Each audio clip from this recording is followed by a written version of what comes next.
I want to talk about conspiracy theories today. We have more and more around because of the coronavirus. It has different causes. One cause is the internet that permits false facts to spread more quickly. Another cause is depression. That's what some research has found. Some other research found that the lack of analytic thinking skills leads to the adoption of conspiracy theories. I'm interested in another fact. I'm interested in the phenomena of contingency and necessity with regard to conspiracy theories. You see that conspiracy theorists often say that this cannot be a coincidence. There must be some reason behind it. There is somebody holding the strings. This coincidences do not exist. So they trace everything to some necessity, and the necessity is often imaginary. So I found that very interesting. Why is that so interesting? It's because in reality, this ambition to find necessities and not to accept contingencies, that is also the ambition of science. Science cannot say, well, I have no idea why it happened, this is just a coincidence. Science is supposed to explain why things happen necessarily. So in that sense, conspiracy theories are very modern. I'm aware that there is chaos theory and quantum physics which integrate the coincidence into their theories, but this is more an exception. Normally, science looks for necessities, and the conspiracy theories is doing exactly the same. If we look at the history of conspiracy theories, they have always existed. The Greeks, the Romans had them, but there is this modern type of conspiracy theory that is rather scientific, complex, that integrates a lot of facts into itself and is very broad, geographically speaking, and then also almost metaphysical in that it wants to explain everything. It explains the whole world to you, a whole world system. That kind of conspiracy theory, that model is not that old. It started in about 1750, before the French Revolution. And there are reasons for that. At that time, there were secret societies that were founded, an international banking system. And then the revolution itself was of course a conspiracy, so theories developed around it. And since then it continues. Now you see there again, this is a kind of contradiction, is a surprise. You would think that with Enlightenment, conspiracy theories would have died out. But the contrary is the case. It's just when Enlightenment starts, then conspiracy theories take off. So that is what I want to talk about. I want to start this with a remark by Daniel Pipes, the historian of the Middle East, um, who said something interesting, quite intriguing. He said, if I look at this whole period of conspiracy theories from the French Revolution onward, I see that it has been directed, that most of them have been directed against four groups of people: the Jews, the Freemasons, the Americans, and the English. Now, why these four? What do they have in common? They have in common that they are all modern. They are modern and also very idealistic. It's very generalizing what he says here, but I think it makes sense if you think about it. Um, there are other countries that are powerful, but one would not spontaneously attribute conspiracies to them, like India, for example. It will not come up as the typical conspirator. Um, it has to do something. It has something to do with modernity. Um, and these four countries, they were really pushing forward modern science, modern lifestyles, modern education, modern culture.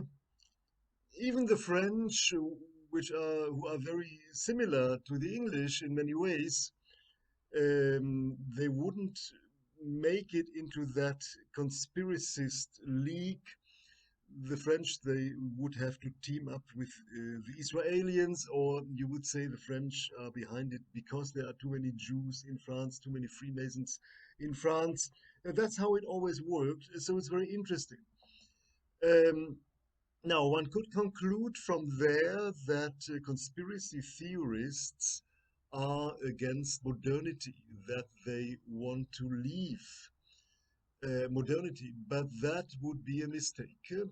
They do not want to leave the modern world, step into a medial world a la Tolkien, just like religious fundamentalists, especially the Islamic ones. They do not want to live exactly as it is described in the scriptures. They rather want to take some things from the past and bring it into the modern world, but that world is really modern. Fundamentalism is not traditionalism. Um, it has been explained by many people. Wahhabists are forward looking. There is something utopian in it. They want to create something, a world that has never existed, though it is inspired by ancient things. Um, the Iranian Revolution was inspired by Marxist thoughts, and even ISIS is not just going backward, but somehow they want to be in modernity. American evangelical religions, maybe they are a bit different, but that is another topic. We cannot squeeze this in now here. So there is this forward-looking utopian strain in fundamentalist religions. Um, the forward-looking aspect, we have it in conspiracy theories. They do not want to step out of modernity. Now, there is a difference between conspiracy theories and fundamentalist religions because conspiracy theories, you see this very clearly, they are not utopian, they are dystopian. The world they depict is very dark, negative, pessimistic. The future is determined by conspiracies against which we cannot do anything. Now, that is a nihilism that would not be acceptable for any religion, I think. They want a more positive mindset. Now, that is a difference, and there's a reason for that. Conspiracy theories cannot be utopian because utopianism is precisely the element that we have in Enlightenment. Our whole modernity, modern culture is somehow still determined by a utopian vision, and the conspiracy theorists resent this. They think that they cannot get into this world. So, what is important to note is that they do not reject modernity, they do not reject the modern world, but they have been rejected by the modern world. They could not enter, and they create an alternative modernity, an alternative enlightenment next to it. Now, the modern world as we know it, why would that be called utopia? Utopia is an ideal world. Now, our modern world has lots of problems, doesn't look ideal at all. Now, it can appear as ideal or as too ideal to somebody who has been excluded from it. In this late Enlightenment world that we are living in the developed world, um, it is a universe in which everybody is liberated, in which everything, even art and sexuality, are democratic, tolerant, well organized, ranked. Experts solve all kinds of problems with the help of theories. Data analysts handle the most sophisticated calculations and make predictions. And the latest state of the art model of this progressive Western civilization is the post industrial society, which does not even produce something except knowledge, and knowledge is the most valued resource, is the most valued capital. And the inhabitants of this world are international, cooperative, they invest in creativity, culture, they appreciate professionals like scientists and designers. This world is so perfect that it has even incorporated its own self-criticism. One politely encourages democratic institutions like NGOs, humanitarian associations to criticize whatever they can. They are part of the system. Now, the problem is that just because of its perfection, some people cannot find their place in the system. According to Baudrillard, the more the system is perfect, the more people are left out. So for some people, this ideal place is not ideal, but it's rather a place that is ravaged by what Michael Sandel calls the tyranny of merit. These people then, they create an alternative modernity, an alternative enlightenment. It's similar to what happens in music or art when the music is too enhanced synthetically, or photos are digitally enhanced to a state of perfection until they become too correct, too pure, too formal. And then musicians or photographers, they refuse this aestheticization and they look for alternative low-tech methods. And this is precisely what happens now in the late Enlightenment world. Those who are left out develop their own low-tech Enlightenment thought. And the conspiracy theory is a prototype of this low-tech Enlightenment thought.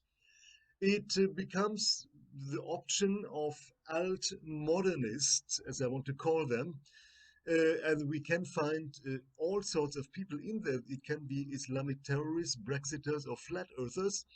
They are all very different from each other, but what they have in common is that they want to step out of a system that was once meant to be progressive and inclusive and well disposed towards all humanity. But they do not reject modern ideals. They are alternative modernists. They want to create a new form of enlightenment. Sometimes it appears that they are just posing as modern without implementing anything really modern, but even then we cannot call them anti-modern. So this alternative system will coexist next to the other system. The other system is not bad. It's not a bad system. It's just too perfect. Bad systems will be done away with. There comes a revolution and it will all be abolished, and then a new system will be created in its place. Alternative systems are different. They still work with the old system because it's functional, it is perfect. Somebody who believes in alternative medicine, if he becomes very sick, he might go to the hospital and benefit from regular science. He doesn't want to destroy the other science. So this other system is found too perfect, but not bad. Bad things can be just dangerous, but the too perfect things are scary because they are uncanny. And the modern world, for the people who have been excluded from it, they don't say that the modern world is really bad, but it is uncanny. Um, everything modern is uncanny. The non-modern people, they are just dangerous. Jihad is not a conspiracy. Jihad is just a real danger. It's a threat.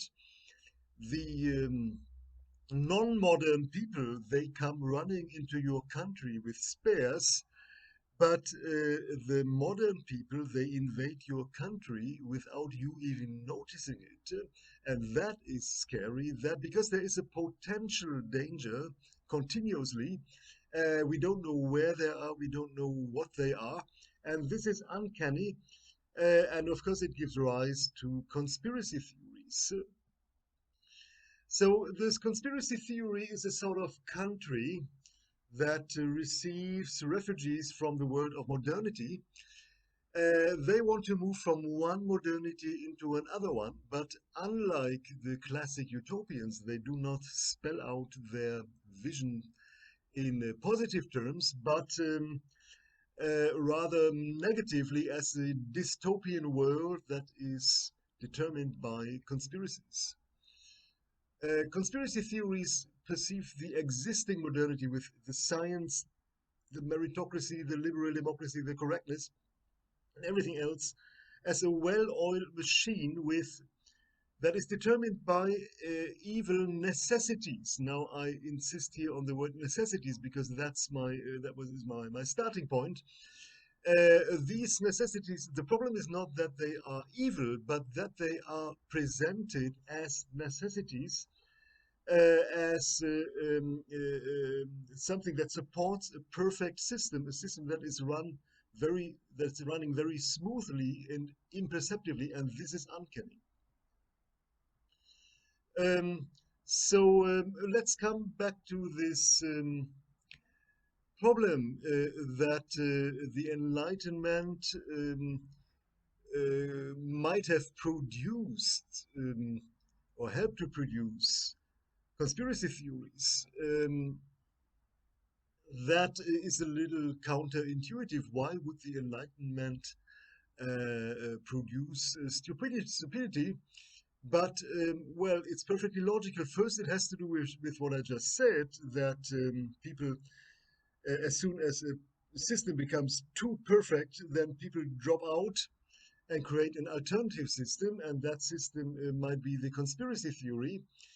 But then also on a more general level, if you think of a society that obtains more and more knowledge because science is advancing, now logically the amount of ignorance grows in proportion because the more um, knowledge is acquired by science, the more there are people who cannot acquire it because it's too difficult, because the amount is simply too large. Logically, with knowledge grows also ignorance in a society. Everybody, all of us, you and me, we are becoming from year to year more and more stupid just because more things are discovered that we cannot learn. And what we normally do then is we will outsource this knowledge, we will ask experts, and then we might believe what they say. Most of the time we do. Now, some people, they don't want to believe anything. They don't believe the experts because they find this humiliating. They don't like this perfect system that produces more and more knowledge. So they create their own body of knowledge, their own science, their own modern world. And the conspiracy theory is a prime example. It is low-tech knowledge, it is low-tech enlightenment. And then next to evolutionism, we have creationism. Next to historical science, we have fictional history. Next to archaeology, we have treasure hunting. So conspiracy science is the bad mirror image of good science. But this mirror image could not exist if science would not exist in the first place, if science would not have been taught in schools, and have become a part of modern culture. Because if you look at our modern conspiracy theories on the internet, there is a lot of science in it. People must know something about statistics, about graphs, and how to put all that into a scientifically sounding discourse. So there is knowledge that has been transmitted by real science, but then an alternative science is created.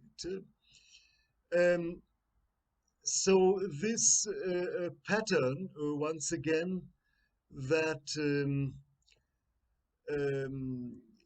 science creates an alternative science. As soon as there is science, there is pseudoscience growing next to it. Otherwise, we could not explain why there are so many conspiracy theories since Enlightenment. The Enlightenment thought that superstitions and all falsehood would have disappeared in the course of time, but the contrary is the case. Now, all this shows that conspiracy theories are not a matter of knowledge and plausibility, and that is then the problem with this science. The flat earther does not really believe in the flatness of the earth in the first place. He doesn't find it plausible in the first place. He believes it because he likes it. He likes this idea. He sympathizes with this idea. Maybe not the idea that the earth is flat, but the idea that again the government has concealed information, they have cheated us. He likes that. He likes that idea, and because he likes it, he finds premises that lead to this conclusion, and then he looks at it and he says, I find it plausible. But the belief came first, and then came the plausibility.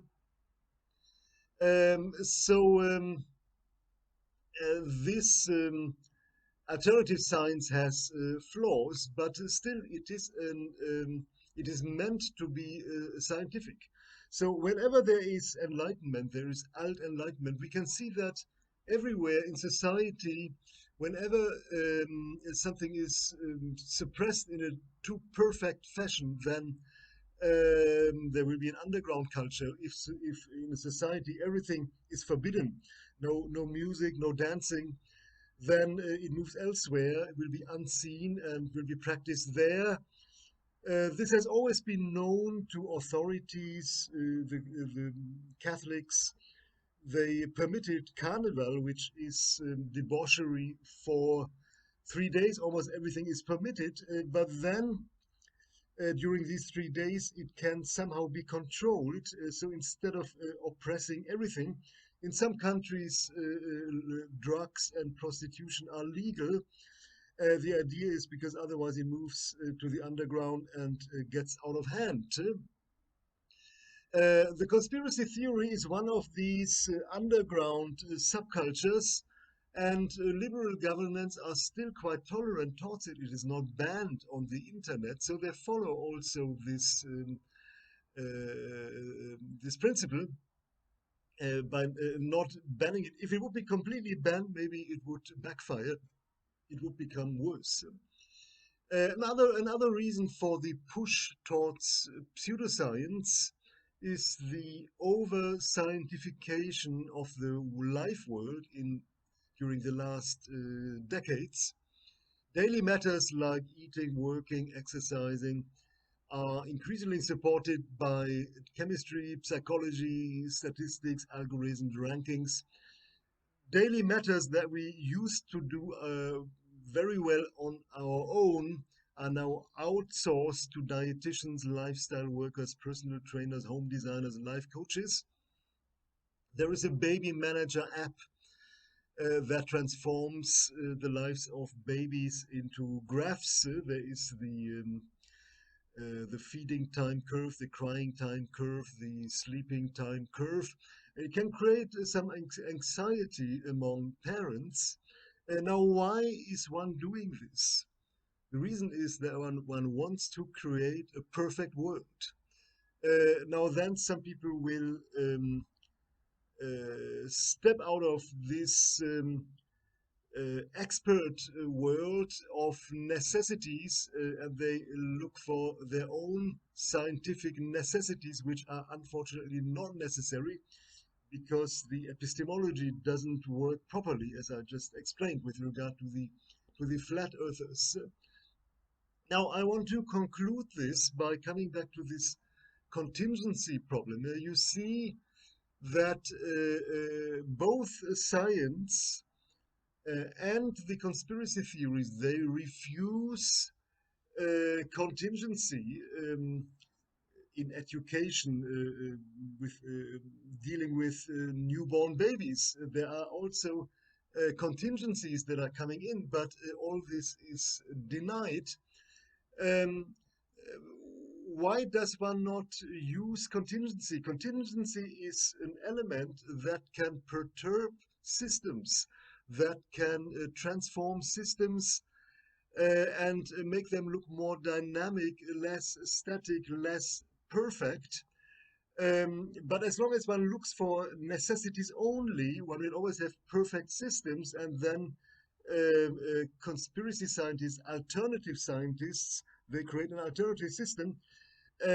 One should look from the beginning for philosophies of life that manage to integrate the coincidence. One can look into ancient philosophy, the Stoics, or some non-Western philosophies that do not take this dichotomy of contingency, necessity as granted, for granted. And one might create a world where that looks less perfect, and maybe as a consequence, one will also have less conspiracy theories.